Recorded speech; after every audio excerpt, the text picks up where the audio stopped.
powerful barriers. From a small backroom theater challenging a despotic regime to the courage of individuals searching for expression. With rich colors and clear voices, people communicate to a wider world. Artscape, coming soon on Al Jazeera. To access a market of 1.5 billion consumers, please push the button. For more power to your global business, invest in Turkey.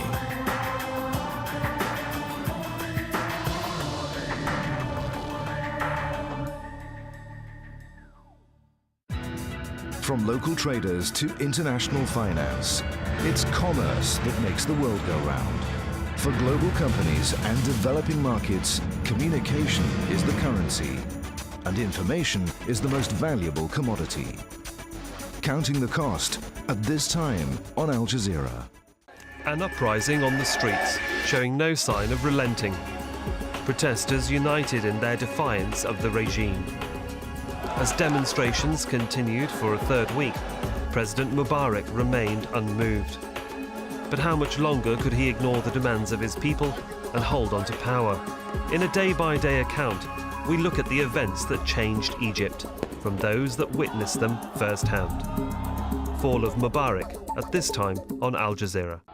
What Gaddafi has done, he dismantled or destroyed the system in the country. As chaos and violence sweep across Libya. They're living through fear, they're living through a nightmare. They're using ammunition, live ammunition. Al Jazeera hears from those who have lived in fear of Gaddafi's regime. We don't want him to leave. We want to arrest him. 42 years is too much. Libya, a state of terror, at this time on Al Jazeera. The relocation of the Ahmadiyya has magnified the issue of religious intolerance in Indonesia. Is this inevitable in a multicultural society?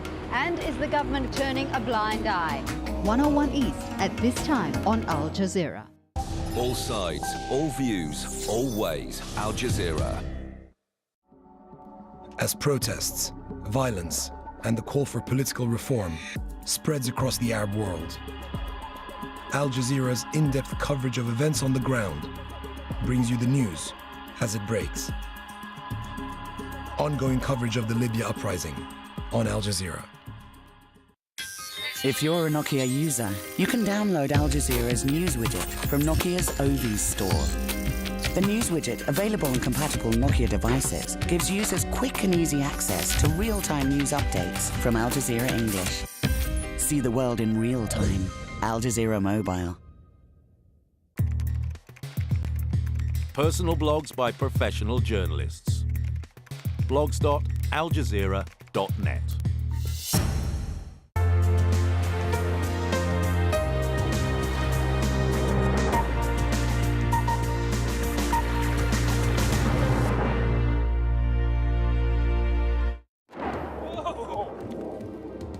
The battle for Brega. Rebels take on the might of the Libyan Air Force in an oil-rich town. But it's all quiet for now in the Libyan capital, even as rebels plot to take over Tripoli.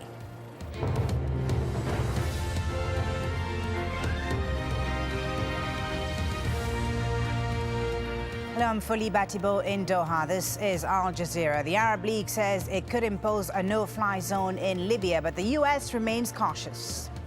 Let's just call a spade a spade. A no-fly zone begins with an attack on Libya. Meanwhile, Al Jazeera has learned that Colonel Gaddafi has accepted an offer by the Venezuelan president to mediate talks to solve the crisis. In other news, airport attack. 2 U.S. servicemen shot dead as a gunman opens fire in Frankfurt, Germany.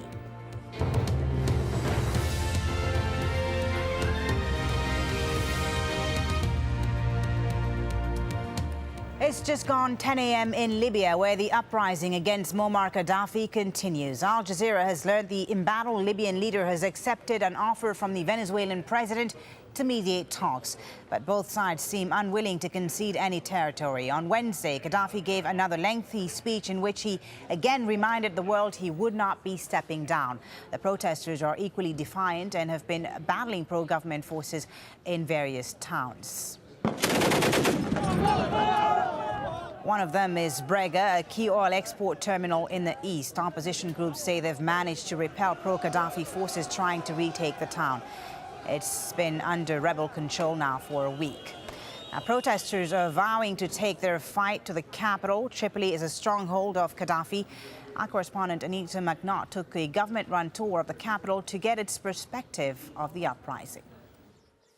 Libyan authorities, keen to demonstrate that Tripoli is not a war zone, invited our Al Jazeera crew onto a helicopter usually reserved for tracking illegal migrants from Africa. Declaring no areas in Tripoli off limits for this flight, our government escort showed us the former People's Assembly building, burnt over a week ago in an early morning riot that has, so far, not been repeated.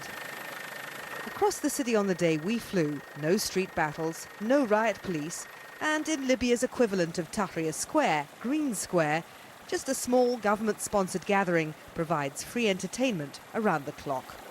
Whatever the previous inroads made into the city by the rebels, Tripoli is now a quiet place. But the damage has been done. Tripoli is also paralyzed from the loss of the people who used to work here.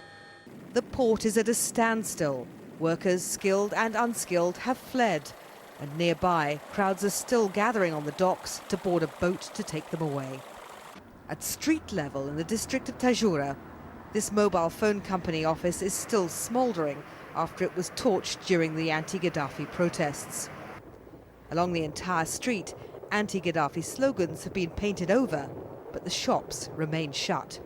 But Muammar Gaddafi's son, Saiful Islam, says there's no reason for concern. Come on, if they have 2 fires in one house or 2 buildings, maybe, of course, maybe 100 fires. Does it mean that there is everything is collapsed? Saiful Islam also says that migrant workers are already asking to come back. But at Tripoli airport, no signs that these hundreds of Egyptians camped in squalor are changing their minds about wanting to leave. Anita McNaught, Al Jazeera, Tripoli. Well, Al Jazeera has learned that Muammar Gaddafi has accepted an offer by Venezuelan President Hugo Chavez to mediate the crisis in Libya. Our correspondent Dima Khatib has the details from Caracas. Venezuelan President Hugo Chavez spoke on the phone to Muammar Gaddafi and proposed to him the idea of forming a commission for peace in Libya, and Muammar Gaddafi is said to have approved that idea.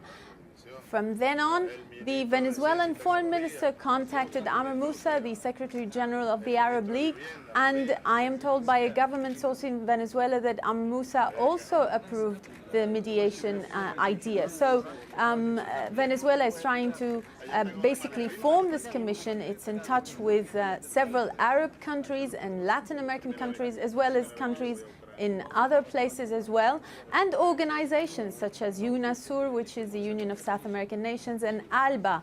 And we hope in the next few days to find out exactly what the efforts will be about and what they hope to reach in mediating between the government in Libya and the representatives of the rebels. So who